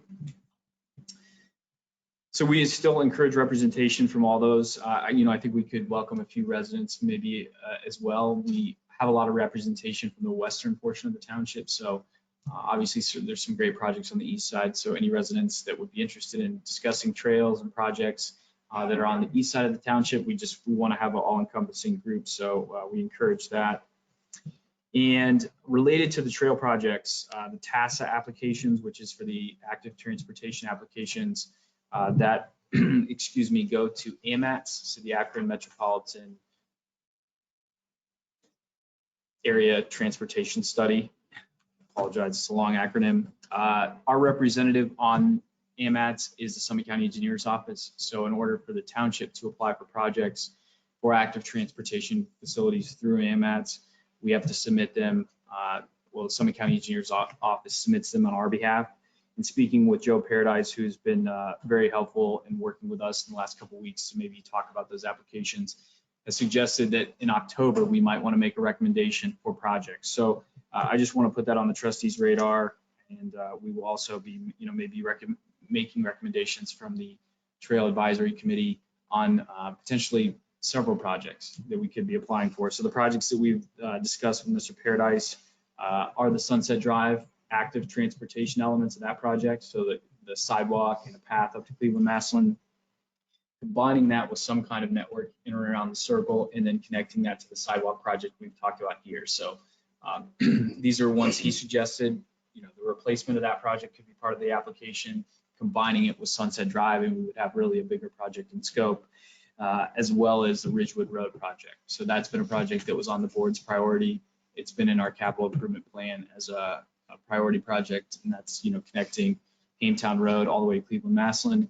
And there's also kind of been a third element added to that, and that's with Fairlawn's construction of the roundabout. They've extended the sidewalk down to 77. The portion in the township could be extended down to Ridgewood Road and connect over to the school. So that's also a project that I believe Fairlawn is looking to embark on. It could be a partnership potentially between all three entities. That'd be in interesting. extending that project. So again, that's a lot of information tonight, but I think it might be on our horizon here, you know, as late September, early October. But we'll be working with the county engineer's office to make some recommendations on those projects. One thing I might add to your comment you made about the Trails Committee, and maybe you can make it into the West Side Leader or even the Beacon, about looking for more committee members from the east side. I don't know if you heard that or not, Brian. Yeah. East side. East side of Copley, we're looking for more committee members to join the Trails Committee. I don't know if you have any latitude that they could make it in there. That would be appreciative if you could. Thank you. Yeah. Let me phrase it as from the entire township, just people. from Correct. All neighborhoods, put it down. So thank you. Not to discard. You might be more focused. We have several now, Someone but from every neighborhood. yeah. No limit. So any comments on the trails? Any of that, like I said, I think a lot of that's moving in the right direction. A lot of it's good work on the trail stuff. I touched on the adult fitness facility. Again, not much more to update on that. Just hoping we're successful with that grant application. And lastly, water and sewer update. On the water side, Ms. Marshall and myself have been communicating with the city of Akron, several individuals in their economic development department about the potential application to the state for water expansion. So we've just been discussing the preliminary details of what projects within our capital improvement plan would be priority of those, what neighborhoods would be included in that. And as part of that conversation and part of that application, we'll have to be determining what matching funds would be written down on that grant. So to Trustee Schulte's comment earlier about discussing these capital expenditures in the spreadsheet that we've discussed before, I would, you know, suggest that the board, you know, have some thoughts about what direction we want to, you know, have with water in that conversation and in that, you know, formula. Yeah, do we want to include, you know, an amount of money in there to go towards matching funds for potentially a water grant application that would be submitted on behalf of the city of Akron because they are the water providers. So that was just a conversation I started having with the city preliminarily, and I told them that, you know, we'd be having some conversations in the next couple of weeks about, you know, our capital expenditures, and I just want, you know, the board to be thinking about, you know, where water fits into that, because we talked about sewer and broadband and trails, and you know, the water's a little different because it's going to be residential and it's going to be out of the JED district. So it's a little different conversation than sewer, but just want you to be cognizant of that and start thinking about whether we want to include water in that formula. Loudon, if you would be so kind as to maybe provide a number and the specific neighborhoods, I'll add that to the spreadsheet that we've distributed and been sharing. And that way, that can be an item for each of us to independently choose and see what that does to our debt and our cash flow. I think the projects you included are in the spreadsheet. Okay. It's just maybe, you know, I can send you what, you know, basically the conversations Ms. Marshall and I have had about the neighborhoods that I've seeked the most, you know, interest in it. Some of the issues that we've been aware of with water wells being contaminated. So what some of the projects that rise to the surface, the three or four.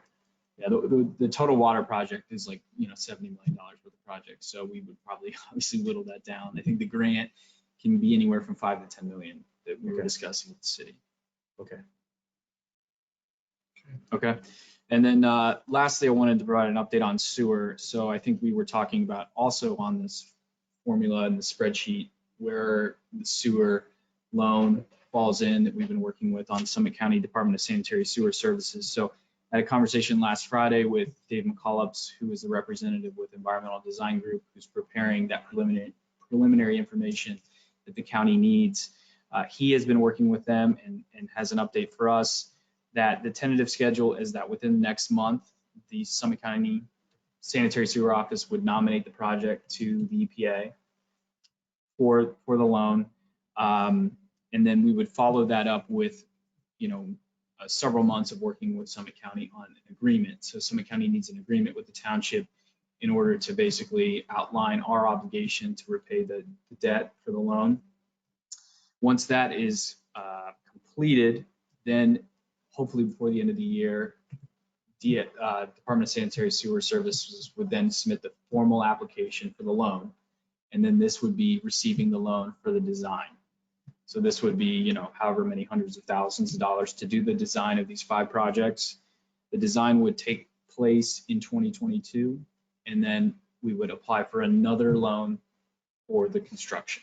So it's just, you don't apply for we weren't aware of the process. You don't apply for design and construction, you just apply for design. And then next year we would apply, or Summit County would apply for the loan for the construction, and construction would take place in 2023. So I think that's relatively fast. I know it's not as fast as we want it, but again, it's my understanding that it could be all completed within one construction season. So relatively speaking, if we do the design next year, it's ready to go. Construction hopefully can be completed in 2023 on all these sewer projects. I have a question on working with the county through it. I thought that these clean water grants for the EPA, I'm sure we can apply independently. And I thought that was the application that EDG was filling out. I'm confused how the county is getting back in the game when we don't have an agreement with them at all at this point. So the county would be nominating the project on our behalf and then taking the lead on the project. So they would handle all the design in coordination with the engineer, whoever the consulting engineer that's selected, they would be doing all the work on that. So all the legwork. But I think we were thinking the county's going to nominate the project on our behalf, and then we kind of, pay the consultant to do the design, and then the county would take over the sewer. I think it's the way the county envisions it is they take the lead on the project, which I think saves us a lot of administration, because we're not in the water and sewer business per se, but fair enough. And I think the agreement just organizes that, we're committed to, paying a portion of that loan back. Did Dave or anybody from EDG, they confirm that the 0.46 interest rate that I have on that spreadsheet is accurate? I did see that on the EPA's website, but I can confirm with Dave. But I did see that. I asked Dave if there's any element of competitiveness to this loan application. I wasn't familiar with it. He said that no, I think they really want to get funds out there. So I don't think we would have any issue in receiving these funds, which is good for us to know. There is some element of principal forgiveness out there in the neighborhood of $35 million annually for this. But speaking with Dave McCullops, it's very competitive. Those forgivenesses. Yeah, the forgiveness is really targeted to some of the low-income communities, some of the projects that have been of great need, which obviously ours is, but maybe more on the environmental concern scale. So again, that's the schedule. Again, design next year, construction 2023, 2 separate loan applications. But the county sounds like they're excited for the project. They think it's going to be really beneficial. Okay. Just 2 separate loan applications. I'm sorry to delay this, but the loan application for the design, right? So if we get the EPA nasty water money loan for the design, and obviously if you that loan's going to go longer than 12 months. So when you get the loan for the construction, do you roll the remaining amount of principal into that so that you're amortizing one note? I'll have to ask on that. I mean, I'll look at the notes or I'll talk with Dave on the construction, on the design. I would hope that it would be within inside of 12 months for the design. Right. Just because they've got so much work done already in the capital improvement plan. So Right, but you see what I'm saying? Are we gonna have one loan out there, or can we roll the first loan into the construction loan? I will ask. Thanks. Yeah, I think the county's got good experience with this program, so they should be able to answer that question for us. In the first time of Mr. Klein being with us, he answered all my questions that I had down without me prodding him. Thank you, sir. I'll add another chair. Maybe. Anything further? That's all I had. You have a request here for executive session? I'm sorry, yes, that is also on here. I do have a request for executive session to discuss potential acquisition of property, and I would like to amend that to add sale. Add well. and sell? Acquisition. Yeah, acquisition and sale. Okay, understood. Thank you. Thank you. Anything else for Mr. Klein? Okay, any old business? No, without Ms. Marshall. Any new business? Again, probably none without Ms. Marshall here.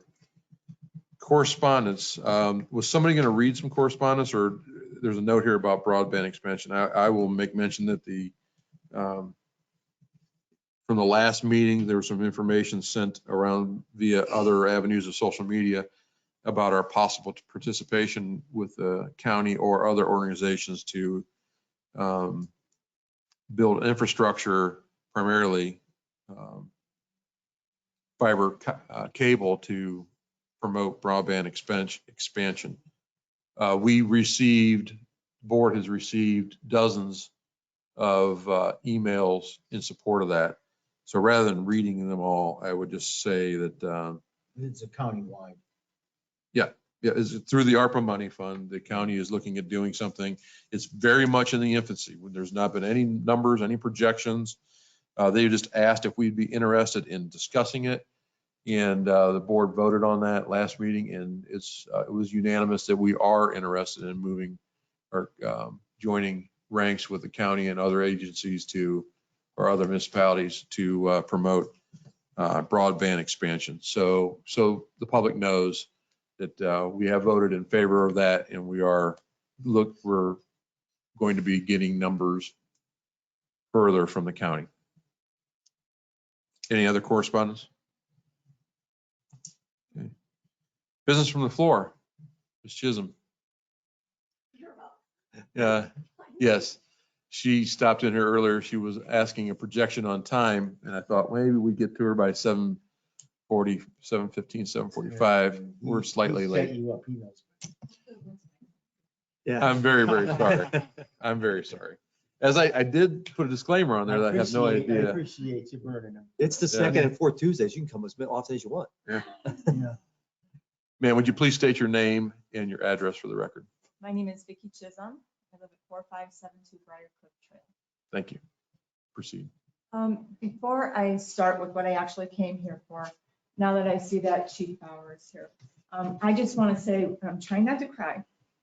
Thank you very, very much, because the nursing home my sister was in refused to call 911, and I called on her behalf, and your staff was so professional, came quickly, got my sister to the hospital. She spent 16 days in the hospital. She came back the other day, and I just want to tell you how much I appreciate it as a Copley resident. I moved her into a Copley nursing home because I know that we have great services, and you guys really approved it. I just wanted to say thank you. And you feel welcome to cry. We often cry when we address Chief Bauer as I well. know, it's my sister, you know. I mean, she's only 60 years old. Chief Meyer cries every time. We often cry. Cries when he sees the fire department budget. But thank you for those comments. Yes. It's very, very I nice. just wanted to say that. I had sent an email out on August 16th to our 3 trustees here. And it had lots of different things in it. But the one thing that I really wanted to discuss, because it had just come up to my radar, and so I didn't know. And so I've got to be honest with you. I don't think every resident in Copley Township knows. but it's about the speed tables.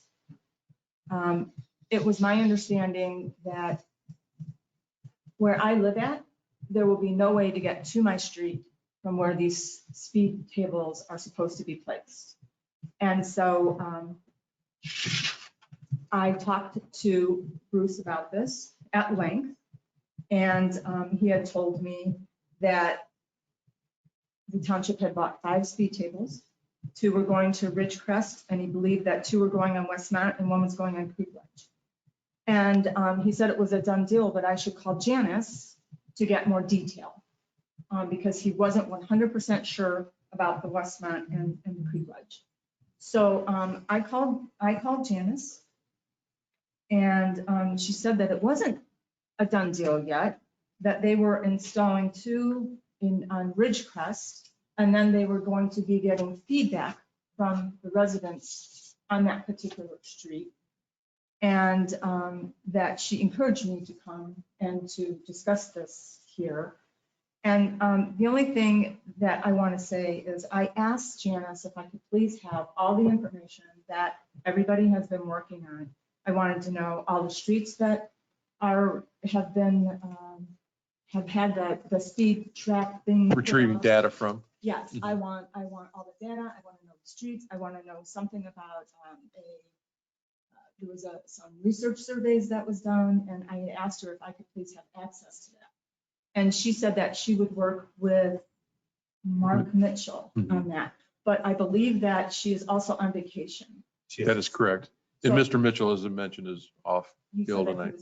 So I was not able to get that information. I want to look at that information. I want to disseminate that information to all of my neighbors in my neighborhood so that we really understand what's going on. Because we're really concerned, several of us, because we read in the West Side Leader that over on Ridgecrest, that 29% of the cars going through there were speeding. Well, 29% isn't a majority. We understand speeding is a bad thing, but I've lived here for 37 years, and this has never been something that we are out here throwing money at and trying to stop the speeding and all this things. If anytime I've ever had a problem with speeding, I actually call the police department. They come out, they put somebody out there to just watch, and it stops.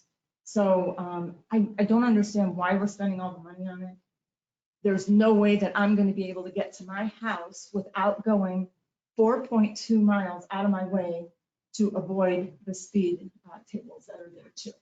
So I understand that on Ridgecrest, the one thing that Janice was able to give me was a letter that you're sending out to the residents to ask them how it is.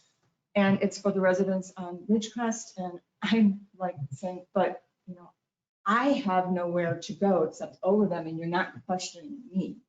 So I just don't think that everybody's been involved. And I would like to get all of the data. I would like to dive through that data myself. Just so that you know, I have a degree in computer science and mathematics, and then I have my bachelor's in business. And for more than 30 years, I have been a research analyst, and I'm just a numbers person. So I would like to be able to have all that information and go through it. And right now, for the next 2 or 3 weeks, I would have that time available to do. And I would like for the board not to make any decisions in my neighborhood until we can really see what's going on. So that's what I'm requesting. So just to be clear, what I'm hearing is that there's a township research analyst that's availing themselves to volunteer us in going through the data. The reason I asked that is, Yes, absolutely. okay, the reason I asked that is we don't employ a research analyst, which my son is one as well. And I know how the data can be used beneficially. So if you're offering to help, that would be of great value to us. Absolutely, I will absolutely. And that is public help. information. And I do realize there is a delay due to illnesses and vacation. Right. However, but that is public information and you will receive it. If you don't, email us back, the Right. board, and we will assure you, you will receive it. Yes, Janice, the email that she sent said that it is available to me, Okay. and that she was going to work with Mark to get that. So I just don't have any of that information. I just I'm imploring you to allow me to go through the data so that we can really understand everything that's going on, because I've lived here for 30 And my comment to you was somewhat in jest, but mostly in truth, that if you're willing to help, I'm sure we could use some I help. will absolutely help you, but this man, I want to help too, because I'm a major hiker and I just heard about the trail thing. So, but, We're trying to build a fire station, a police station first, though. that's okay. Because I would vote for it. There you go. Telling you. Down the road. Down the road. Ma'am, on another, to move forward with it, I will make mention to you that Ridgecrest has been an ongoing issue since the day it was built. So we have done things like placed cruisers there and done things, and it's been we've made some progress, but not enough. The reason I mention it to you is we have received correspondence via email from residents, and they all have been positive since the placement. None of them has been negative. So I'm just, and those are also, will avail you to that information too. But that's, I just want to make mention of that Yeah. there's not been any complaints of the ones we've placed so far. One other thing to note is we've only placed those two. Right. And we have not reached a final conclusion on where the other three will go. Right. And Janice said that there were 2 slated for Westmont, 1 for Creek Ledge. However, and she said nothing was going to be done until they determined whether or not Ridgecrest is working. But Ridgecrest has only been up since around, what, the 17th or 18th? About 2 weeks now. 2 weeks. Right, but I talked to another resident in Copley, and this was just a couple days ago, and he told me, he goes, well, I was told by the board that one's going on Carl. So I don't know. I think that there's a lot of things that. Yeah. So just for the record, we did our best to gather information. So the speed monitoring signs actually gather data as far as number of cars, their speeds they're traveling. And we've tried to measure the streets before and after the placement of the speed tables to see if we're impacting the route of traffic, we're impacting the speed, what the impact is on ancillary routes. We're weighing all that before we take the next step with the next streets. So we're trying to do what an analyst would do, but we're still gathering information on those alternate routes as we sit here today, I believe. So Yeah, and I understand that, and I appreciate that you're doing that. I don't understand why our money is being spent on something that, at least in my neighborhood, we don't think it's as much of an issue as for some reason. Well, in basically, fairness, you live on a yeah. cul-de-sac in fairness, right? I'm pretty sure Briarcliff is a cul-de-sac. There is a cul-de-sac on Okay. Briarcliff. I So- don't live on the cul-de-sac. Okay, but it's not a through street. That is correct. And so, everybody in the township is differently situated. And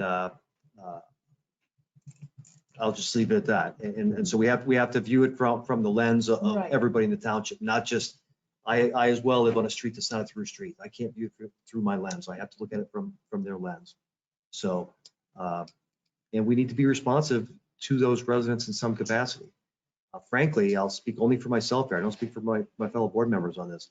I wish we could do something on the county and the state right of ways to go through our jurisdiction as far as lowering the speed limit on some. But we don't have any authority to do that. Would that be Hametown? For One of example, yeah, whether it be Hametown, Ridgewood, Cleveland, Massillon, there's a lot of streets that dissect our township that we have no authority over. And I can tell you that I go in and out of my neighborhood 4 to 5 times a day. And I will tell you that Hametown is horrible. People are always on my butt, and people will just fly around me, even though there's a double yellow line. But. So- Yeah. So we can't touch those roads. That's beyond our scope. But where it's a township road, and we have township residents that have complained for years. Mhm. I'm happy that we at least have taken some measures, and now we're going to measure the impact and go from there. If you can help in that process, please. I will certainly help with that process, but we really want to understand why it has to be done at the same time. Yeah. So. That's all. Thank you. I appreciate it. Thank you. Ms. Chisholm, here's my card if you want more information about the committee. Any other business from the floor? That's fine. That's totally fine. Sir, did you have business for us as well? Okay, thank you. All right.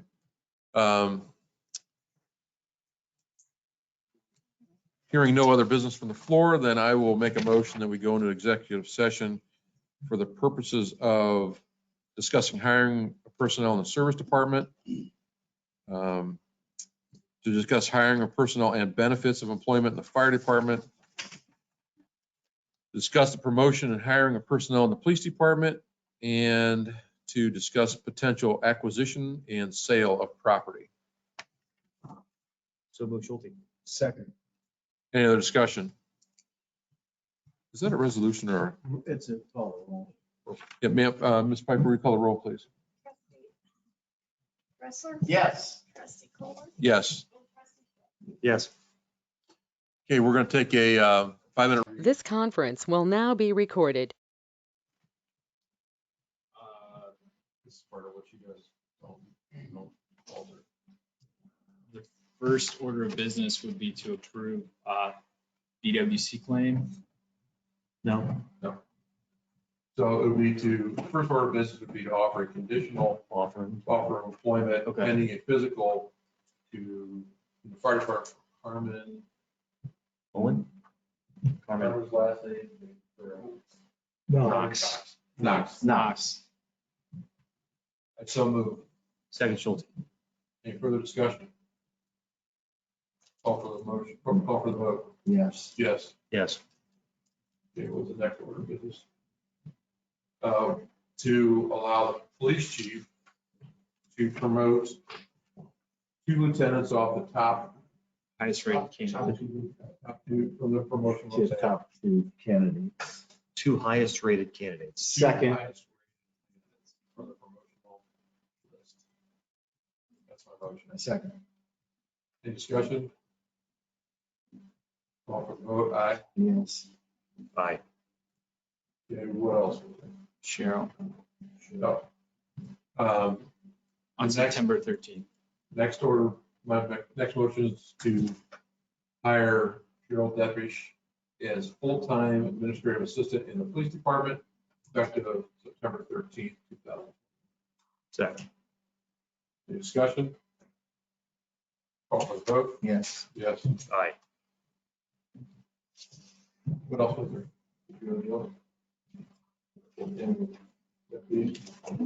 That was Can you it. talk about saying invoice for fire hydrants? So we've done that. You know that. No, we never sent any invoice. Yes, we have. Show it to. Okay. Yes, yes. Okay, wait. I'll ask Chance. We have. I want to see it. I don't believe it. I'm not gonna say that you're full of it, but I haven't seen it. Any further, anything else? I move to adjourn. Second. All in favor? Aye. Aye. Adjourn, shut off.